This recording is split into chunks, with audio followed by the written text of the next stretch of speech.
ಜಿಲ್ಲೆಯಲ್ಲಿ ವರುಣನ ಆರ್ಭಟ ಮುಂದುವರೆದಿದ್ದು ನಿನ್ನೆ ಸಂಜೆ ಬೀಸಿದ ಭೀಕರ ಬಿರುಗಾಳಿ ಸಹಿತ ಮಳೆಗೆ ಕೊಪ್ಪಳ ತಾಲೂಕಿನ ಇರಕಲ್ಗಡ ಗ್ರಾಮದಲ್ಲಿ ಬಸ್ ನಿಲ್ದಾಣದ ಮೇಲ್ಛಾವಣಿ ಸಂಪೂರ್ಣವಾಗಿ ಹಾರಿ ಹೋಗಿದೆ.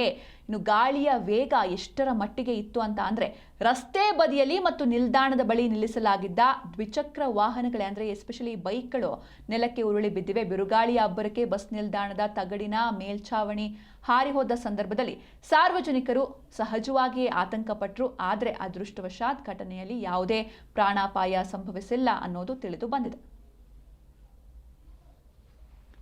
ಎಸ್, ನೀವು ಕೂಡ ನೋಡ್ತಾ ಇದ್ದೀರಾ, ಒಂದು ಕಡೆ ಇದು ಬಸ್ ಸ್ಟ್ಯಾಂಡ್ನ ದೃಶ್ಯ. ಇದು ಅಂದರೆ ನಿನ್ನೆ ಅಷ್ಟರ ಮಟ್ಟಿಗೆ ಬಿರುಗಾಳಿ ಬೀಸಿತ್ತು. ಈ ಕಡೆ ಅಂದರೆ ಆ ಕಡೆ ಈ ಕಡೆ ಎಂಡಲ್ಲಿ ಮೇಲ್ಛಾವಣಿ ಇದೆ, ಆದರೆ ಮಧ್ಯಭಾಗದ ಮೇಲ್ಛಾವಣಿ ಏನಿತ್ತು ಆ ತಗಡು ಅದು ಕಂಪ್ಲೀಟ್ ಆಗಿ ಹಾರ್ಕೊಂಡು ಹೋಗಿ ಬಿದ್ದಿದೆ. ಆದರೆ ಸದ್ಯ ಯಾವುದೇ ಪ್ರಾಣಾಪಾಯ ಸಂಭವಿಸಿಲ್ಲ. ಹಾಗೆ ಎಷ್ಟರ ಮಟ್ಟಿಗೆ ಎಷ್ಟು ವೇಗ ಇತ್ತು ಗಾಳಿಗೆ ಅಂತ ಅಂದರೆ ಈ ನಿಲ್ದಾಣದ ಹತ್ರ ಬೈಕ್ಗಳನ್ನು ಪಾರ್ಕ್ ಮಾಡಿರ್ತಾರೆ, ಅಲ್ಲಿ ಪಾರ್ಕ್ ಮಾಡಿರುವಂಥ ಬೈಕ್ಗಳೇ ಗಾಳಿಯ ಅಬ್ಬರಕ್ಕೆ ನೆಲಕ್ಕೆ ಉರುಳಿ ಬಿದ್ದಿವೆ.